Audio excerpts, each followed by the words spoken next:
Oh! Nako po, former lawmaker Glenn Chong faces disbarment complaint. Nako. Patay. Oo, si Glenn Chong, kaya pala tumahimik ito bigla, no? Lahat ng mga nagmura. Ito yung sasampalin daw niya si First Lady eh. Sa bagay, ganun naman talaga mga bakla na nanampal, di ba? Ano na, Glenn Chong? Kembot-kembot na lang dyan. Putik na yan, Yan ang sinasabi ko sa inyo. Akala nyo kasi, mapapabagsak nyo si Pangulong Bongbong namin. Uy! Hindi papayag ang sambayan ng Pilipino. Uy! Diba? Yan. Ito tungkol ito, Siya, pananampal na sinabi sa entablado ng rally ng mga taga Maisog Rally.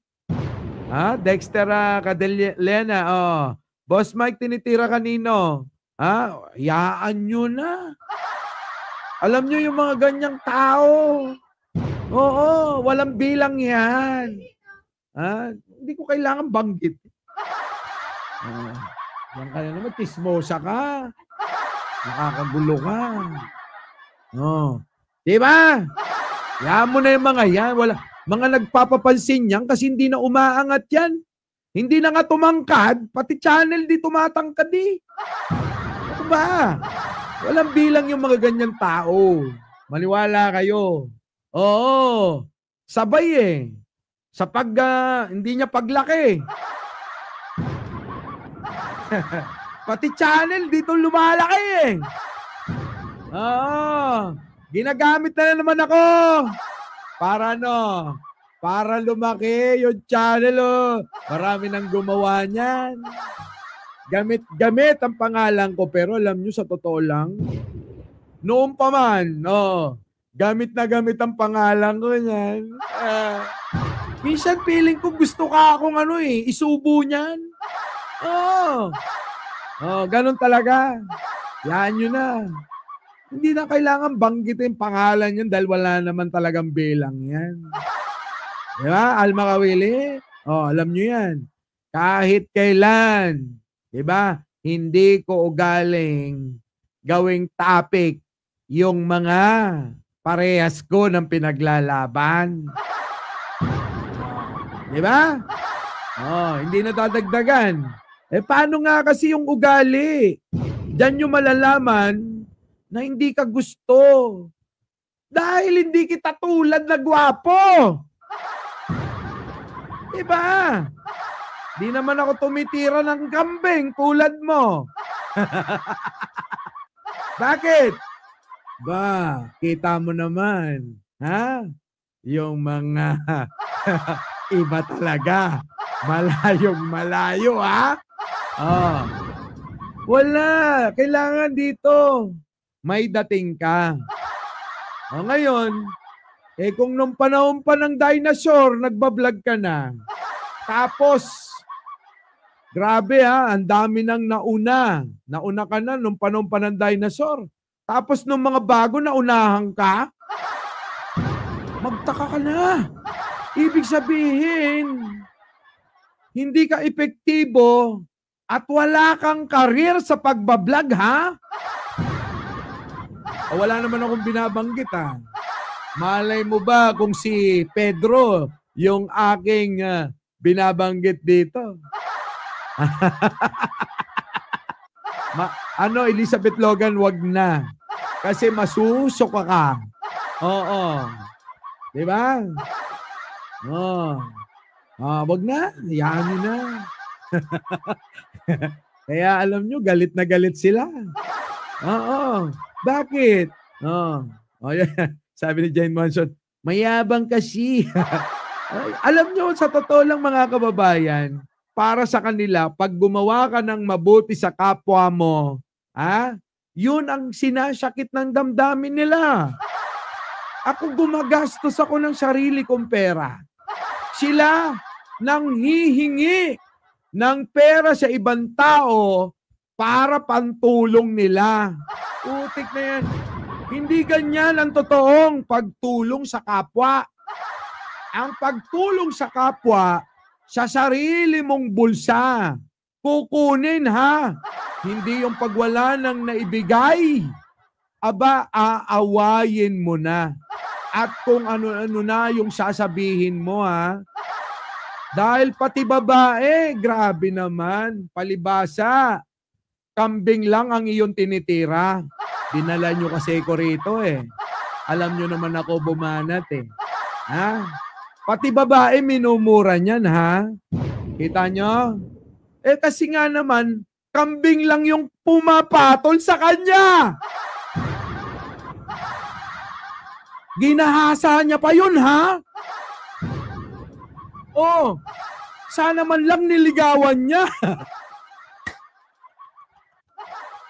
Puta! Kambing na lang, ginahasa mo pa. Sana man lang, niligawan mo muna. Oh, tapos ano? Idadamay niyo ko sa inyong baka kung ano naman sabi ko.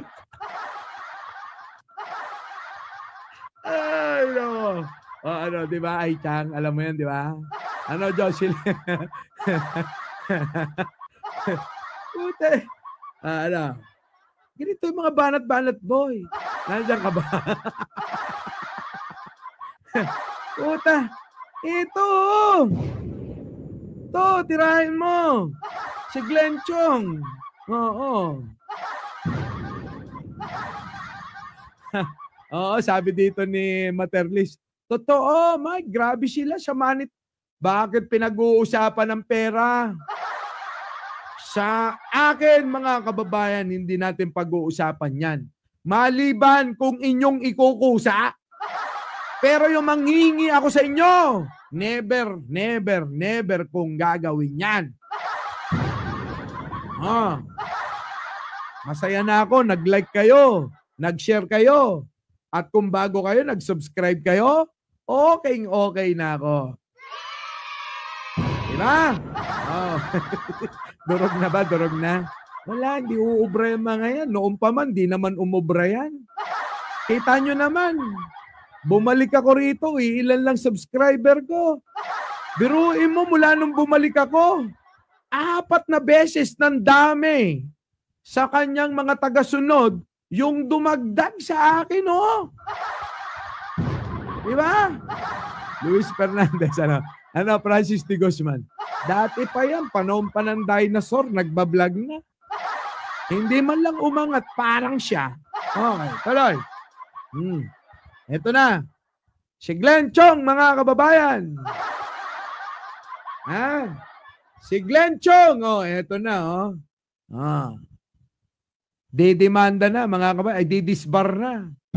Kasi mali naman, mga kababayan yung ginawa. Sharon Lindsay, opo, shoutout po sa inyo. Del Manzano, nako, nandito pa si Banat. Kahit PayPal lang sana, anak ng tinapa. Wag ako, Kasi alam nyo, ang mga banat niyan, pang bobo. Pag hindi nila ikaw masagot sa argumento, ang mga tira niyan, personal, idadamay kung sino-sino. Di ba, bobo? Di ba? Dadamay yung mga bata, asawa, nanay, tatay. Aba, pati yung mga lolo't lola na nakabaon na. Nakabaon na, dinadamay pa. Para lang si Sarah, no? Iwan ko ba? Bakit nagpapanggap na loyalista? Kung hindi ka naman tanggap sa community ng pagiging loyalista, puta, sinusuka ka. Hindi mo ba maramdaman? Ito, pinapamukha ko na. Hindi ka tanggap sa community ng pagiging loyalista. Ano, Balatoy? Puta, hindi ka pa makaramdam, mahiya ka naman. Sa bagay, talagang ganon. Makapal ang mukha niyan. 'Di ba? Gano'n talaga, kailangan ipagpilitan ang sarili para kahit papaano madagdagan. Kaso nga hindi nadadagdagan. Biruin mo, mag-iisang taon na nung bumalik ako, yan pa rin ang subscriber niya. Wala. Wag gano'n. Titirahan nyo kami ng wala namang aming ginagawa sa inyo. Puro lang. Dapat pag naggano kayo, bumanat kayo, samahan nyo ng resibo. Para maniwala yung mga tao. Di ba? Kaso kung puro akusa lang, alam nyo, yung mga ganyan, pang talagang mga mangmang at bobo. Kaya ako, hindi ako naniniwala.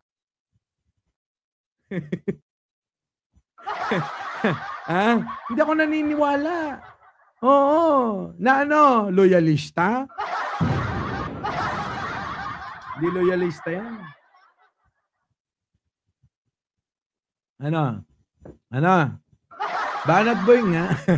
Banat boy yun na. Nilayasan ko nga. Kita nyo. Kita nyo naman pag toxic na channel, di ba? Pati babae minumura. Di ba? Okay lang murahin natin mga DDS.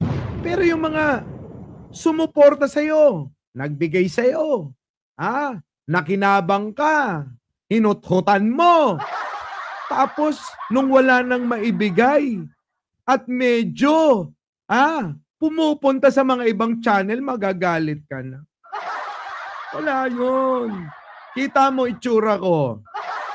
Mula noon hanggang ngayon, gumwapo pa. Pero ikaw kita mo. Wala na. Kung pangit ka nun, mas pangit ka pa. Konti na lang, mabubulok na. Saan ka pa? Kontuwa si Aitang. Minky, hello po. Ay wala, hindi ako gumagamit niyan. Oo, yung lip gloss, dapat paggamit nyo doon, no? Sa mga ano. Pero mo, pati babae, pinapatulan, minumura. Sabagay nga, sabi ko nga sa inyo, kambing lang ang kaya niya. Kambing na nga lang na babae, ginahasa pa. Noon, pwede naman ligawan muna. Kambing na lang, ayaw mo pang ligawan. Ligawan mo naman bago mo gahas. Nako. Ano? Ayan kahit katiting, napansing kita. Pero teka muna. Kawawa naman. Ano? Sabi ni Evangeline Camelosa, mas gwapo sa personal si Boss Mike. Kaya pala, Ma'am Evangeline, sa Hong Kong ang daming tumitili. Oy, nakita nila yan Tinitilian ako kahit saan kami magpunta. Biruin mo, umakyat kami doon. Pasakay na kami. Saan? Sa may cable car. Papunta nga Ngungping 360. Yung mga tao kumakaway ng ganito. Boss Mike! Gumagano. Siyempre, kailangan ganun din naman tayo. Ganun, di ba? Ganun. Meron ka ba nun? Ano ka titilian? Ang gusto mong tili, kambing di ba? Sabi, Alma Kawili, oy, cross my heart Alam nilang lahat yan. Sabi nga nila Takero, nila Chris Ulo, ni Biyahe ni Koy, at ni Makmak Pablo. Puta, ibang-iba ka ba? Pero mo, tinitilian ka rito sa Hong Kong. Naglalakad lang kami, narinig yung pangalan, yung boses ko. Eto, mamatay man. Oo, Naglalakad kami, may nakasabay kaming isang babae. Tingin ko Chinese Pero puta nung nagsalita ako, pa lang, sabi ko, oy, bilisan nyo. Tumingin sa akin, Boss Mike! Puta, nandito ka. Kita nyo? Yung tili talaga namang tinuro sa amin. hanggang sa makasakay kami. Oh, doon sa MTR. Oh, hindi yabang 'yun ha. True to life story 'yan. Oh, di ba? Puta ko saan na tayo napunta. Dito na tayo. Ano ba? Uy! Nakita ko yung tenga mo, ang pula, boss man. Siyempre, pinky sa mukha ko sa personal. Ang kutis ko, biik ko, baboy. Kutis baboy ako, pinkish ako. Hindi, buti na lang hindi ako naging kutis kambing eh. Kung naging kutis kambing ako, nako, lalong hindi makakatulog yon. Pag nanasahan ako ng husto nun. Paano boss Mike kung yakapin ka? Okay lang. Ako mismo yung mayakap. Oh. Di ba? Oh. Evangeline Camelosa. Yung anak nga ni Mami Gina. Oh. Yakap ko